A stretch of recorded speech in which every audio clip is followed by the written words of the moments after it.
qualify it with the question. All right. Top qualifications for marriage. So if I were to start it off, you have to be, as a man, especially financially stable. There should be a number that you should be at. Your what's that the income should be a certain number before you even call yourself getting married. I think that should be a qualification. Your financials should have to matter. Both motherfuckers getting married, I just don't know.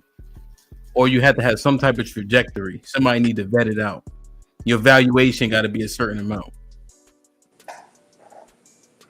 Depending upon where you live at, right? Yeah. I guess if you in Alabama, $10 an hour, you might be all right. Right. That's what I'm saying. Yeah, we have to be careful. Again, this is a slippery slope then. But anyway, go ahead. I'll let you finish. It ain't slippery. It ain't slippery. Your money got to matter.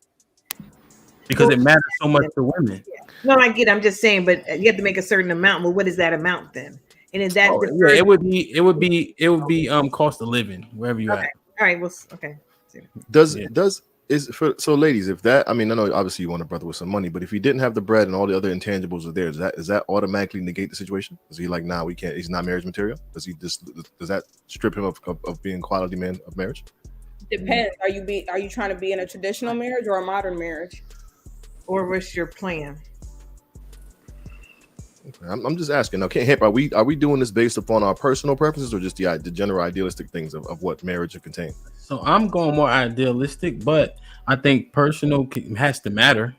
I just know how men get treated when they broke, right, by women, and I know none of these niggas is dating no nigga that works as a cashier at McDonald's. So I'm just being realistic.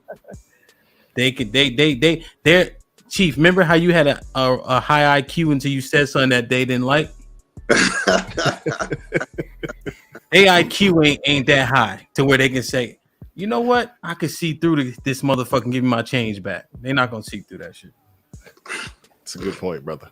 You have to be able to afford your lifestyle, whatever it is. You have to be able to afford it.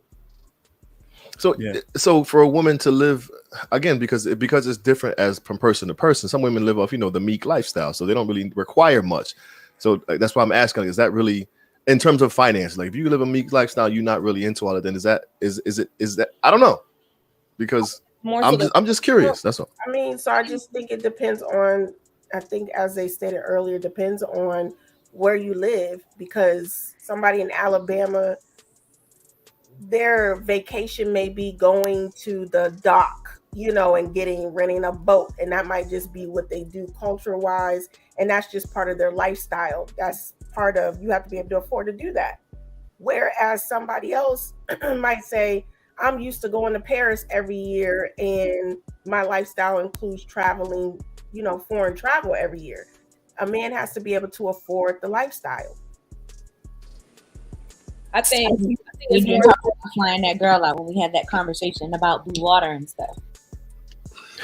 I think it's more so the stability, not necessarily the amount that you make, but how you manage it. Because you can have a lot of money and have a crazy gambling addiction. You know what I'm saying? Like, what's that gonna do for me? So I said stable.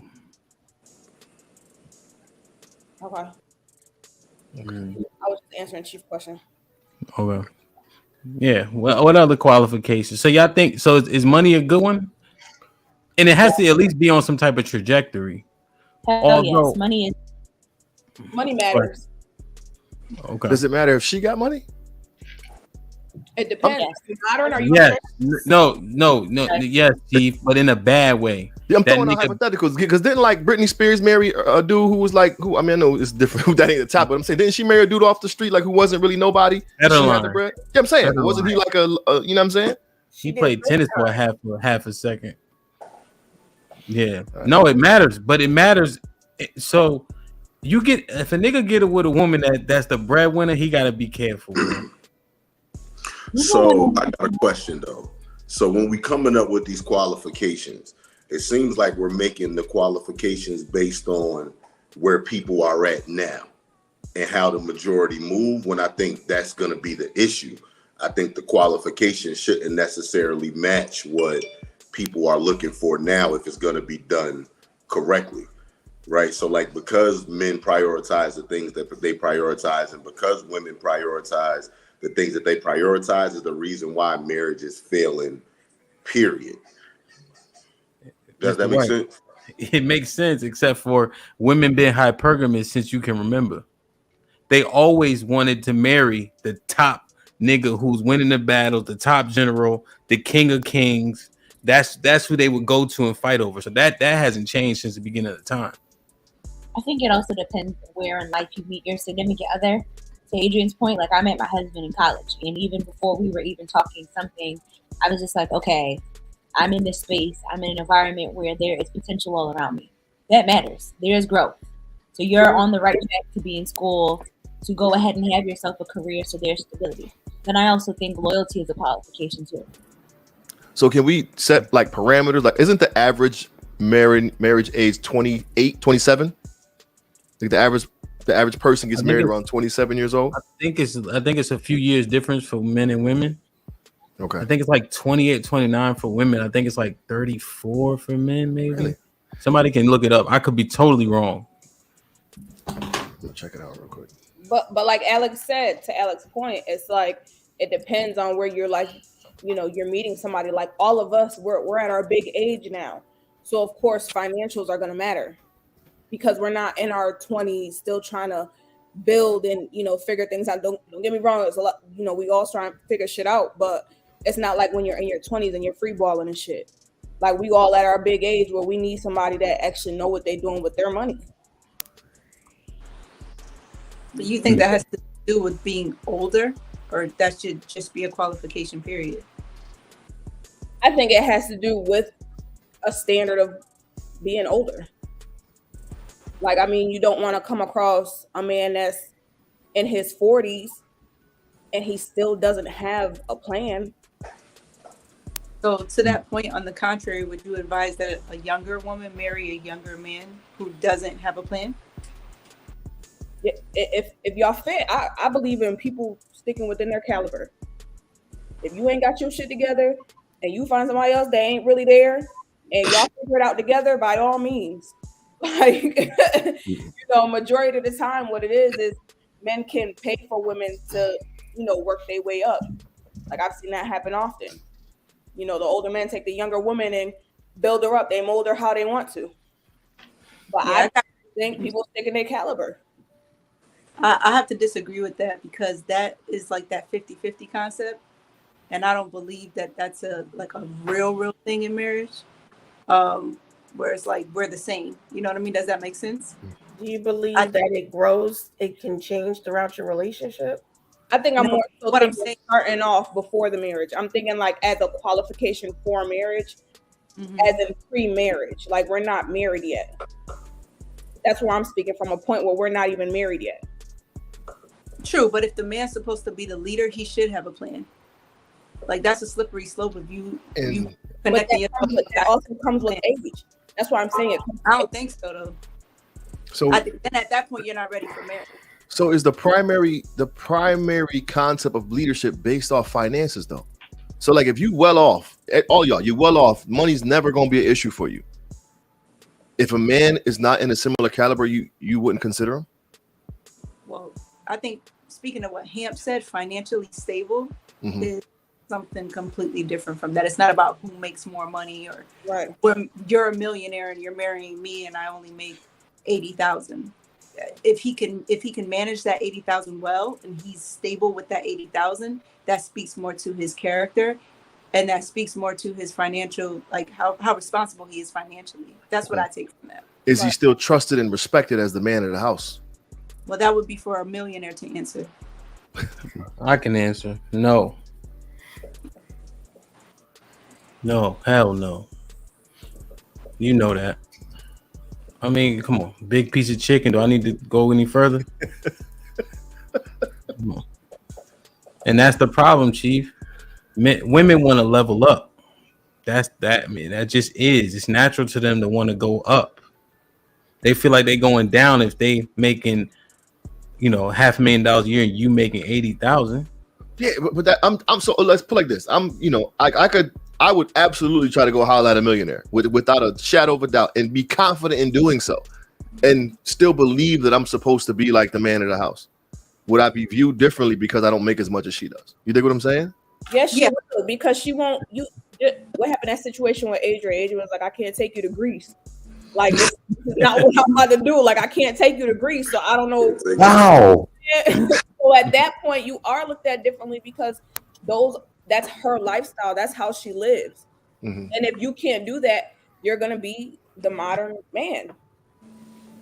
A woman wants what she gets with someone when it comes to the finance piece. I don't want to have to downgrade my lifestyle because you and I got together. I don't want to have to suppress or change or alter what it is that I normally do. I either want to have it maintained and I want you to accompany with that, or I'm looking for you to go ahead and elevate it. I'm not going to Blue Waters and then Adrian says, no, we can't go there. We got to go to the Brown Water Beach. No, I'm not doing that. That may be okay because she may have money every once in a blue moon, but it's what I'm used to. For him, that may be a once in a blue moon thing, but for me, that may be on the regular. Me personally, and not being like that, I don't want to go to no Ocean City. But for some people, to Rose Point, that may be that's not vacation to me. I want blue water. If it's not blue, if I can't see it, I'm not going in the water. But that's just me. So if I was dating someone and they were like, oh, let's go to the beach, and they took me to somewhere that looked like that, I'd be like, where are we at? So in the spirit of women wanting to level up with men, wouldn't you believe that your role in his life is to help him continue to level up and get more and get better? Does that not work in reverse? It does, but I think it depends on where in life you meet them. That's like the example that I gave. Like, I met my husband, we were on the same playing field, right? We're both in college. You know, he had other things I didn't have, but I knew and I was ready to have the growth. I said, okay, when I dated with the intention of this could be something that's going to be long term. I know that we are in a space where you are at least in an environment where you want to do something more with yourself. So I knew there was the potential. I was okay in being loyal to the potential and the journey of growth. But if I was older now, if I was getting married at my age, and if I was dating, I don't have time for all of that. I want you to come with all the things ready to go because I'm there now in my life. And like, as a woman too, like, your add-on to a man. All right, super chat, Mike Brown, $2. Cost of living does not equate to lifestyle. And then Mike Brown, $2. Average single income of a 2022 is $52,000. That's all ages. Last one. This is from the Loud and Strong podcast. A Mexican man selling oranges can get a wife. An Asian man working at the store in the hood can get a wife. A white man living in a trailer can get a wife. But a black man has to make a Wow. God damn. Is that true? No. That's what I was thinking. Just listening to everybody talking, that's the way it sounds, that everything is based on finances. Everything y'all do. But if you have two people, like, for example, a man works at McDonald's, the woman works at Wendy's, they can't get married. That because his finances aren't higher than hers or aren't on a certain standard, they can't build together. They can't come together, put their money together and build. I mean, like I say, I look at things totally different than most, I guess, because with me, everything goes into the pot and we just take care of the shit we need to take care of and we go. That's it. That's all this. Oh, you make this amount of money. You make this amount of money. I'm going to get the big piece of chicken regardless of who makes what the fuck they make. And that is my point. I think in your scenario said, like, you put them on an even playing field, Wendy's, McDonald's, you know what I'm saying? So they're making relatively about the same amount of money. But either way, like what you saying, like, even I will talk to or would have talked to somebody that's making millions, billions or whatever. But they're going to respect me as the man that I am, regardless of how the fuck much money you make. And that's how I look at it. But I'm trying to decipher with the women, like, they're saying, like, it don't really matter. Like, I believe she's a millionaire and I'm her man, I'm still getting the big piece of chicken and I'm still the man of the house. But from the perspective of the lady, they're saying, nah, that ain't happening like that. Not up in my spot. You know what I'm saying? So I don't think it has anything to do with the money you make. It's about how you approach it and how you lead your household. So that's what you say, Ro. But everything they're saying is. That's not actually what Hamp is saying. That's actually not. Well, y'all are going off of what Hamp is saying, and he's saying the big piece of chicken. And Hamp clearly said that if she makes more money, then the man basically is in the background. That's bullshit. That's the way you want to put it. No, but y'all agreed. No, Y'all say hey, agree with. We did not agree. Alex stated that her and her husband started out on the same playing field. She gave the same scenario you did, and she said that they started on the same playing field and they got married. They were on the same playing field. Then Mary said that as long as y'all basically, if y'all both broke, go ahead and be with broke people. That's what she said. Like stay with me. But then she also said that if I'm going to these blue beaches and so forth and so on, I'm not going to change my lifestyle and go to Ocean City. She also said that. That is what she said. Okay, so that's what she said. So just because she gets with a man that doesn't make as much money as she make doesn't mean she would have to go to Ocean City. But all right, that's $1 million to go to. But okay, I understand what you're saying. What I'm saying is, as a man, if y'all can make less than a woman, like you say, you can have all the confidence in the world. Try to holler at that lady that makes $1 million and $1 trillion, and she will accept you, like you, and y'all will be together. The problem is those men in that super chat, the Mexican with the fruit and the Chinese with the store, they're all leading because they are creating their own. And so there's a level of respect there that they are bringing. And that is what has to happen in a relationship and in a marriage for a woman to respect you regardless of what you make. But that doesn't change what she said as far as changing her lifestyle. So a man, lifestyle. Right. So therefore, you as the lead should be able, just like y'all lead businesses, and you go in and you see what these employees have to offer, and you say, okay, I can offer this to you if you do this. It's the same type of setup. If she like clear water, y'all can't go to Mexico this year, but at least y'all could take a road trip down to Florida. Right. That's right. So you're sacrificing for your relationship. If she's making $120K and he's making $50K, he's a manager at, like I stayed, the Wendy's. Okay, they fall in love. Nothing should change. Okay, their money comes together. They making $170K now together total. So they can move however they move off of that. So a question that we've asked plenty of times in several different shows before is, do you feel intimidated when a woman makes more money than you? Do you tie your manhood and your leadership to my financial? The reason I asked that, because that was the first thing when we were going over qualifications that, Chief said, and then we're still elaborating on the conversation. Because I said two other things, and then we're still harping on this. So do you all not feel like the man or in the role of leadership, if your woman is potentially making more money than you? Because that is what it sounds like. Now, I could be wrong, but that's how I'm receiving. Listen, I'm like Chief. I don't care how much money you make. If I walk in the house, I'm walking in the house how I'm walking in the house. Period. You better walk straight and be a lead. I feel that same way. But again, based upon the comments that were made, it made it seem like if she make more money, we don't get or deserve the respect that we should as the man of the house. That's all. That's what depends on the type of marriage you want. Let me ask y'all a question. See what Murray said. It depends on the type of. I'm sorry, but see, she's saying it again. It depends on what type, because you're trying to make it the modern day quote unquote marriage or traditional. None of that should matter, regardless. Yes, your finances. If you're with a female that wants a traditional lifestyle, you think your finances don't matter? She want to stay at home and take care of the kids. That's not a reality these days. Period.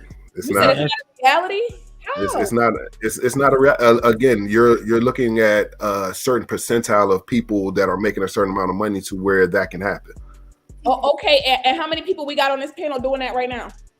Okay, I don't know, but they said the average income is 52,000. 52,000. Okay, nobody's sitting at home. Okay, Adrian, right? Adrian, your wife stay at home, right? Right. Ham. Your wife stay at home. Yeah. When I was in a relationship, she was at home. I'm damn when the fuck I feel like it going to work. And we out.